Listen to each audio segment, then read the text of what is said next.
അറിവിൻ്റെ കേന്ദ്രം, അറിവ് പഠിപ്പിക്കുന്ന ഇടം, അതാണ് മദ്രസ. മദ്രസ എന്നതിന് ചെറിയ അർത്ഥവും ഉണ്ട്, വലിയ അർത്ഥവും ഉണ്ട്. സ്കൂള് എന്നതിന് മദ്രസ എന്ന് പറയുന്നത് നമ്മുടെ ഈ 2 മണിക്കൂറോ അതിൽ ചുരുങ്ങിയ സമയമോ പഠിപ്പിക്കുന്ന സ്ഥലത്തിന് മക്തബ് എന്നാണ് കേരളത്തിൻ്റെ പുറത്തുള്ള സ്ഥലത്തൊക്കെ പറയാം. അറബ് നാടുകളിൽ കുത്താബ്, കതാതീബ് എന്നൊക്കെ പറയും. അത് ഏതെങ്കിലും വീടിൻ്റെ കോലായിലോ അല്ലെങ്കിൽ ഏതെങ്കിലും ഉസ്താദുമാരുടെ വീട്ടിലെ മുറിയിലോ അല്ലെങ്കിൽ മറ്റേതെങ്കിലും വലിയ സ്ഥാപനങ്ങളുടെ വരാന്തയിലോ വെച്ചാണ് നടത്തുക. മദ്രസ എന്ന വാക്ക് പഴയ കാലത്തൊക്കെ ഉപയോഗിച്ചു വന്നത് ഇന്നത്തെ യൂണിവേഴ്സിറ്റി എന്ന് പറയുന്ന അർത്ഥത്തിലാണ്. ബാഖിയാത്തു സ്വാലിഹാത്ത് മദ്രസ എന്നാണ് പറയുക. നമ്മളിപ്പോൾ അറബിക് കോളേജ് എന്നും ജാമിഅ എന്നൊക്കെ പറയുന്നുണ്ട്. അതിനൊക്കെ മദ്രസ എന്നാണ് പഴയ കാലത്ത് പ്രയോഗിച്ചത്. അപ്പോൾ മദ്രസ എന്ന് പറയുന്നത് നിസ്കാരത്തിൻ്റെ ഷർത്തും ഫർളും, നോമ്പും ഹജ്ജും സക്കാത്തും, അതുപോലെ തന്നെ അഖീദയും അഖ്ലാഖും അനിവാര്യമായ ഈ അറിവുകൾ മാത്രം പഠിക്കുന്ന സ്ഥലം അല്ല. ആ മദ്രസയിൽ തന്നെ കണക്കും സയൻസും കെമിസ്ട്രിയും ഫിസിക്സും മാത്തമാറ്റിക്സും ആൽജിബ്രയും എല്ലാം പഠിക്കുന്നതാണ്. ഇന്ന് ഗവൺമെൻറ്റിൻ്റെ മദ്രസകളിൽ അത്തരം കാര്യങ്ങളൊക്കെ പഠിപ്പിക്കുന്നത് കൊണ്ട് മതകാര്യങ്ങൾ മാത്രം പഠിപ്പിക്കാനാണ് നമ്മുടെ മദ്രസകൾ ഉപയോഗിക്കുന്നത്. ചെറിയ കാര്യം അല്ല. 220 മദ്രസയാണ് ഉദ്ഘാടനം ചെയ്യപ്പെട്ടത്. അതിൽ 110 എയർ കണ്ടീഷൻ മദ്രസകളാണ്. മാർബിൾ വിരിച്ച മദ്രസകൾ, ഗ്രാനൈറ്റ് വിരിച്ച മദ്രസകൾ, സ്മാർട്ട് റൂമായിട്ടുള്ള മദ്രസകൾ. ഇതൊന്നും കെട്ടിടത്തിൻ്റെ മികവ് കൊണ്ട് അഭിമാനം കൊള്ളാൻ വേണ്ടിയല്ല ഞാൻ പറഞ്ഞത്. ഇൽമ് പഠിക്കാൻ മാർബിൾ ആവശ്യമില്ല, ടൈൽസും ആവശ്യമില്ല, കെട്ടിടവും ആവശ്യമില്ല. മരത്തിൻ്റെ ചുവട്ടിൽ കുത്തിരുന്നിട്ട് പഠിക്കാം. പക്ഷേ നാട് നന്നാകുമ്പോൾ, വീടുകൾ മെച്ചപ്പെടുമ്പോൾ, വിദ്യാഭ്യാസ സ്ഥാപനങ്ങൾ, മതസ്ഥാപനങ്ങൾ, മസ്ജിദുകൾ അതിനേക്കാളും മോശമാകാൻ പാടില്ല. അതിനേക്കാളൊക്കെ ഉഷാറായിട്ട് നിൽക്കണം.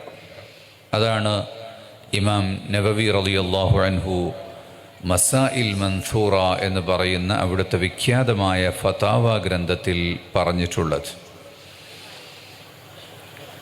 മസ്ജിദുകൾ ഉഷാറാക്കി ഉണ്ടാക്കാൻ പറ്റുമോ, ഉയർത്താൻ പറ്റുമോ, ഭംഗിയാക്കാൻ പറ്റുമോ എന്ന ചോദ്യത്തിന് അതിനല്ലാഹു അൻ തുർഫഅ എന്ന ആയത്ത് ഓതിക്കൊണ്ട് മഹാനവറുകൾ പറഞ്ഞിട്ടുള്ളത്, നാടും വീടും നന്നാകുമ്പോൾ ദീനീ സ്ഥാപനങ്ങൾ മാത്രം ഇങ്ങനെ ഫഖീറായിട്ട് നിൽക്കാൻ പാടില്ല, അത് ഉഷാറാകണം. എന്നാൽ ഈ കെട്ടിടങ്ങൾ മെച്ചപ്പെട്ടതുകൊണ്ട് ബഹുമാനപ്പെട്ട തങ്ങളവറുകൾ എല്ലാം വളരെ കൃത്യനിഷ്ഠതയുള്ള ആളാണ്, കൃത്യമായ ഫോളോ അപ്പുള്ള ആളാണ്. ഞാൻ കുറേ മദ്രസകളിൽ പോയിട്ടുണ്ട്. എവിടെ ചെന്നാലും ഷീറ്റ് ഇട്ട് ഫ്രണ്ട് ഭംഗിയാക്കിയിട്ടുണ്ടാവും. അത് മദ്രസയുടെ ഉള്ളു വൃത്തിയായി നിൽക്കാൻ ആവശ്യമാണ്. ഇവിടെയാണെങ്കിൽ ഫാനും ഉണ്ട്. ഇതെന്തിനാന്ന് ഞാൻ ചോദിച്ചു. മാസത്തിൽ ഒരു ദിവസം ഹദറയുണ്ട്, ഹദറത്തുൽ ബദരിയ. അപ്പോൾ അന്നേക്ക് വേണ്ടി മാത്രമാണ് ഫാന്. അപ്പോൾ ഈ ഫാനുകളുടെ മുകളിൽ കാക്ക വന്നിരുന്ന് വിസർജിക്കും നമ്മളില്ലെങ്കിൽ, സാന്നിധ്യമില്ലെങ്കിൽ. അപ്പോൾ നമ്മുടെ ഇടപഴകലുകൾ എപ്പോഴും ഉണ്ടാകണം. മാത്രമല്ല ഇതിനൊക്കെ നല്ല ചിലവുണ്ടാവും കറണ്ടിന്, അല്ലേ? തങ്ങൾക്കിപ്പോൾ ഒന്നൊരു മൊമെൻറ്റോ കൊടുത്താൽ പിന്നെ നിങ്ങൾ തങ്ങളെ തിരിഞ്ഞു നോക്കൂല. പിന്നെ അടുത്ത കൊല്ലം കറണ്ടിന് പൈസ അടക്കാനില്ലെങ്കിലാണ് തങ്ങളെ പിന്നെ വിളിക്കുക. ആളുകൾ അങ്ങനെയാണല്ലോ, ആവശ്യം ഉണ്ടാകുമ്പോഴേ അതിൻ്റെ പിന്നാലെ പോകും. അത് കഴിഞ്ഞാൽ പിന്നെ മറക്കും. അപ്പോൾ കറണ്ടിൻ്റെ പൈസ അടക്കാൻ കഴിയാത്തതിന് ഇതെല്ലാ സ്ഥലത്തും ഒരു പ്രശ്നമാണ്. ഇപ്പോൾ പള്ളികളൊക്കെ എ സി ആക്കുന്നുണ്ട്. എ സി ആക്കാൻ ഒരു പരിപാടി വെച്ചൊരു പിരിവങ്ങെടുത്താൽ എ സി ആവും. മാസത്തിൽ 4000 രൂപ കറണ്ടിൻ്റെ പൈസ അടക്കണം എന്ന് പറയുമ്പോൾ പിന്നെ ബുദ്ധിമുട്ടാവും. അതിനെല്ലാ സ്ഥലത്തും സോളാറാക്കണം. ഈ ഷീറ്റിൻ്റെ മുകളിൽ സോളാർ ഇടാം, മദ്രസിൻ്റെ മുകളിലും സോളാർ വെക്കാം. അപ്പോൾ പിന്നെ കറണ്ടിൻ്റെ ഒരു പൈസയും വേണ്ട. നോളജ് സിറ്റിയിൽ സോളാർ വെച്ച് കൊടുക്കുന്ന ഏർപ്പാടുണ്ട്. വലിയ വലിയ ജ്വല്ലറിക്കാർക്കും അതുപോലത്തെ ഗവൺമെൻറ് സ്ഥാപനങ്ങൾക്കൊക്കെ ആവശ്യമായ ടെക്നോളജി ഇന്ന് കൊടുക്കുന്നത് നമ്മുടെ നോളജ് സിറ്റിയിൽ നിന്നാണ്.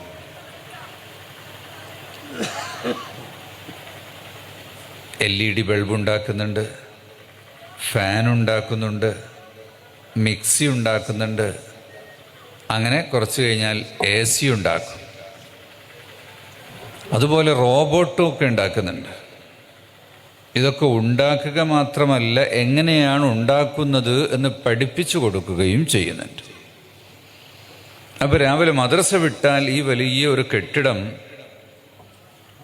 ഇത് എത്ര കൊല്ലത്തൊക്കെയാണ് ഈ മദ്രസ ബിൽഡിങ്? എത്ര കൊല്ലം ഉണ്ടാവും? 30 കൊല്ലം അല്ലെങ്കിൽ 40 കൊല്ലം. അത് കഴിഞ്ഞാൽ പൊളിക്കണം. അതാണ് ഇപ്പോഴത്തെ ഒരു കണക്ക് പൊതുവെ. ഇനി 50 കൊല്ലം നിൽക്കുമെന്ന് സങ്കല്പിക്കുക. എത്ര നിന്നാലും ഈ 30 വർഷം 365 × 24 മണിക്കൂർ ഈ കെട്ടിടം ഇങ്ങനെ നിൽക്കുക തന്നെയാണ്. ഉപയോഗിച്ചാലും ഉപയോഗിച്ചില്ലെങ്കിലും ആ കൊല്ലം കഴിയുമ്പോൾ അത് മാറ്റണം. അപ്പോൾ ഒരു ദിവസം 24 മണിക്കൂറിൽ 2 മണിക്കൂർ നമ്മൾ ഉപയോഗിച്ചാൽ 22 മണിക്കൂറും വേസ്റ്റാണ്. ഉപയോഗിക്കാതെ കാലം കഴിഞ്ഞു പോകും.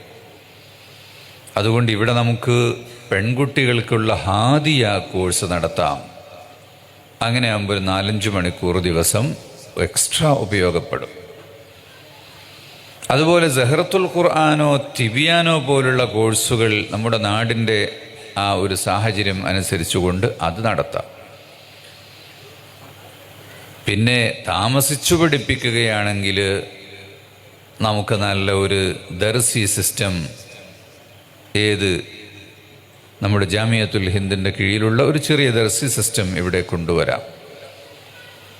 അപ്പോൾ ഇതങ്ങോട്ട് വലുതാവും. നമ്മളൊരാവശ്യം ഉണ്ടാകുമ്പോൾ അങ്ങ് വികസിക്കും. അപ്പോൾ അല്ലാഹു തആല പുതിയ സ്ഥലം തരും, ബിൽഡിങ് തരും.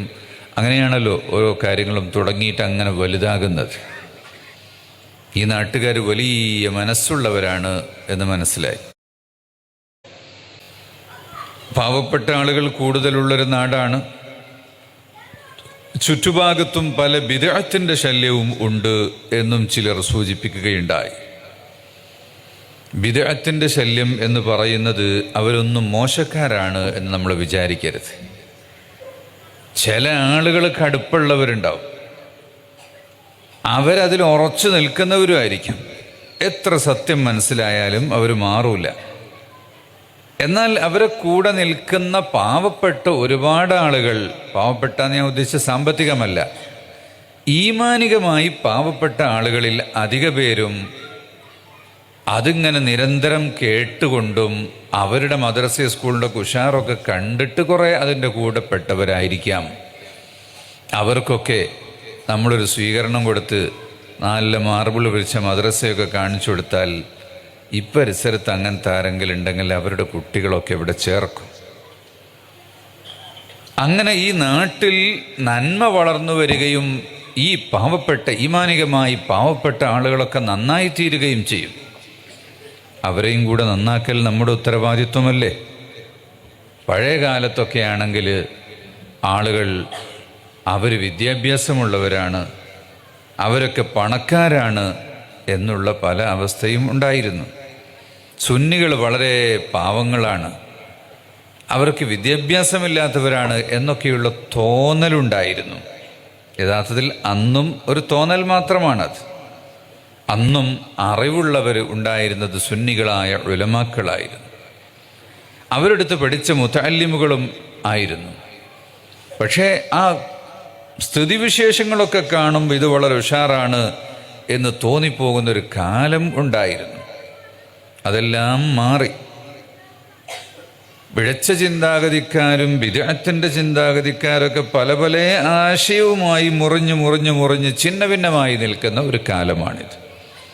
അതുകൊണ്ട് അതിൻ്റെ ഉള്ളിൽ നിൽക്കുന്നവരെല്ലാം വളരെ മാനസികമായി വിഷമിച്ച് നിൽക്കുക. പക്ഷേ നമ്മളിങ്ങോട്ട് എടുക്കൂല. അപ്പം അതുകൊണ്ട് എല്ലാവരും ഗേറ്റ് നമുക്ക് തുറന്നു വെക്കാം, കുറച്ച് ദിവസം എല്ലാവരും വരട്ടെ. അങ്ങനെ ഈ മദ്രസയിൽ നിറയെ കുട്ടികൾ വന്ന് പഠിച്ച് നമ്മളെല്ലാവരെയും സ്നേഹത്തോടെ സ്വീകരിച്ച് നമ്മളുടെ കിതാബും നമ്മൾ പഠിപ്പിക്കുന്നതും പഠിക്കാൻ വരുമല്ലേ. എല്ലാവരും വരട്ടെ.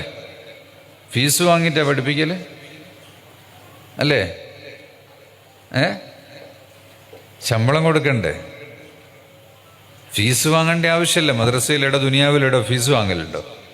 പക്ഷേ നമ്മളെല്ലാവരും സംഭാവന കൊടുത്ത് സഹായിക്കും. മക്കളില്ലവരും ഇല്ലാത്തവരും പൈസ കൊടുക്കും. അതിന് ഫീസ് എന്നല്ല പറയാം, സംഭാവന. മക്കളുള്ളവർ മാത്രം, മദ്രസയിൽ മക്കളുള്ളവർ മാത്രം കൊടുക്കുന്നതിനാണ് ഫീസ് എന്ന് പറയുക. ഈ അറിവ് പഠിക്കാനുള്ളൊരു ദാഹം നമുക്കൊക്കെ ഉണ്ടാകണം. വലിയ ദാഹം വേണം. ദാഹിക്കുന്നവൻ എവിടുന്നെങ്കിലും വെള്ളം കുടിക്കും അല്ലേ? വീടിൽ നിന്ന് കിട്ടിയാൽ വാങ്ങിയിട്ട് കുടിക്കും. അല്ലെങ്കിൽ റോഡിൻ്റെ വക്കത്ത് കിണറുണ്ടെങ്കിൽ അതിൽ നിന്ന് കോരി കുടിക്കും. ഒന്നുമില്ലെങ്കിൽ പുഴയിലിറങ്ങിയിട്ട് കുടിക്കും. ദാഹമുള്ളവൻ എവിടെയാണോ വെള്ളമുള്ളത് അവിടുന്ന് കുടിക്കും. വെള്ളമുള്ള സ്ഥലത്തേക്ക് അവൻ ഓടിപ്പോകും. ഇതാണ് ഇൽമിനോടുള്ള ദാഹം നമുക്കുണ്ടാകണം. മഹാനായ ഇമാം ബുഖാരി റളിയല്ലാഹു അൻഹു 16-ാമത്തെ വയസ്സിലാണ് മദീനയിൽ വന്ന് റൗദത്തുൽ മുബാറക്കയുടെ മുറ്റത്തിരുന്ന് ചാന്ദ്രാത്രിയിൽ ചന്ദ്രൻ്റെ വെളിച്ചത്തിലാണ് ആദ്യത്തെ കിതാബ് രചിക്കാൻ തുടങ്ങുന്നത്. ഉമ്മയും ജ്യേഷ്ഠനും ഒന്നിച്ച് ഹജ്ജിന് വന്ന് ഹജ്ജ് കഴിഞ്ഞ് അവരെ തിരിച്ചയച്ചു. മഹാനവറുകൾ അവിടെ മക്കത്തു തങ്ങി. അവിടെയുള്ള ആലിമീങ്ങളുടെ അടുത്തൊക്കെ പോയി പഠിച്ചു. 1000 ഉസ്താദുമാരുണ്ട്. എത്ര? ഉറക്കെ പറയും. 1000 ഉസ്താദുമാരുണ്ട് ഇമാം ബുഖാരി തങ്ങൾക്ക്. എന്നിട്ട് മദീനയിൽ വെച്ച് ചാന്ദ്രാത്രിയിൽ ആ നിലാവെളിച്ചത്തിൽ ഇരുന്നു കൊണ്ട് കിതാബ് എഴുതാൻ തുടങ്ങി. വീണ്ടും ഇൽമന്വേഷിച്ചു കൊണ്ടുപോകും. ബഗ്ദാദിൽ ഒരാളുണ്ട്, അവരുടെ അടുത്ത് ഒരു ഹദീസുണ്ട് എന്ന് കേട്ടാൽ ബഗ്ദാദിലേക്ക് പോകും. മദീനയിൽ നിന്ന് ബഗ്ദാദിൽ പോകാൻ എത്ര സമയം വേണം? ഫ്ലൈറ്റിനല്ല, കടലും ഇല്ല, വാഹനങ്ങൾ യന്ത്രവാഹനങ്ങളും ഇല്ല. പിന്നെയോ കഴുതപ്പുറത്ത്. ബഗ്ദാദിൽ എപ്പോഴൊക്കെ പോകുന്നുണ്ടോ അപ്പോഴെല്ലാം അഹ്മദ് ബിൻ ഹംബൽ തങ്ങളുടെ ദർസിൽ ഇമാം ബുഖാരി തങ്ങൾ ചെന്നിരിക്കും എന്ന് കാണാൻ കഴിയും. അഹ്മദ് ബിൻ ഹംബൽ തങ്ങളെ മീറ്റ് ചെയ്യും. അതുപോലെ ബസറയിലും കൂഫയിലും ഈജിപ്തിലും നിഷാപൂരിലും മറുവിലും റയ്യിലും ഇങ്ങനെ പല നഗരങ്ങളിലും മാറി മാറി സഞ്ചരിച്ച് 1000 ആളുകളിൽ നിന്ന് ഇൽമ പഠിച്ചിട്ടുണ്ട്. അല്ലാഹു തആല വലിയ കഴിവ് കൊടുത്തു. കുറച്ചു കാലം കണ്ണ് കാണാത്ത ആളായിരുന്നു. ഉമ്മ ദുആ ചെയ്ത് കണ്ണങ്ങ് തുറന്നു. ആ കണ്ണുകൊണ്ടൊരു കിതാബിലേക്ക് ഇങ്ങനെ നോക്കിയാൽ ആ പേജ് മനപ്പാടമായി. അടുത്ത പേജ് മറിച്ചിട്ട് അവിടെ നോക്കിയാൽ അത് മനപ്പാടമായി. സ്കാൻ ചെയ്യുക, സ്കാനിങ് മെമ്മറി ആയിരുന്നു മഹാനവറുകളുടെ.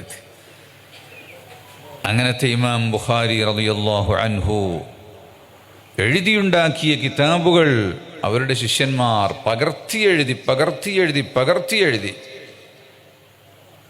ഹിജ്റയുടെ 3-ാമത്തെ നൂറ്റാണ്ടിലല്ലേ മഹാനവറുകൾ ജീവിക്കുന്നത്. ആ ഇമാം ബുഖാരിയുടെ കിതാബ് ഹിജ്റ 10-ാം നൂറ്റാണ്ട് വരെ എഴുതിയതാ. 12-ാം നൂറ്റാണ്ട് വരെ, 13-ാം നൂറ്റാണ്ട് വരെ. 1267 ബുഖാരി ആദ്യമായിട്ട് അച്ചടിക്കുന്നത്. അത് ഡൽഹിയിൽ അച്ചടിക്കുന്നത്, ഇന്ത്യയിൽ. അതിനു മുമ്പ് ലോകത്തെവിടെയും അച്ചടിച്ചിട്ടില്ല. ഡൽഹിയിലെ അഹമ്മദിയ കല്ലച്ചിൽ വെച്ചാണത് അച്ചടി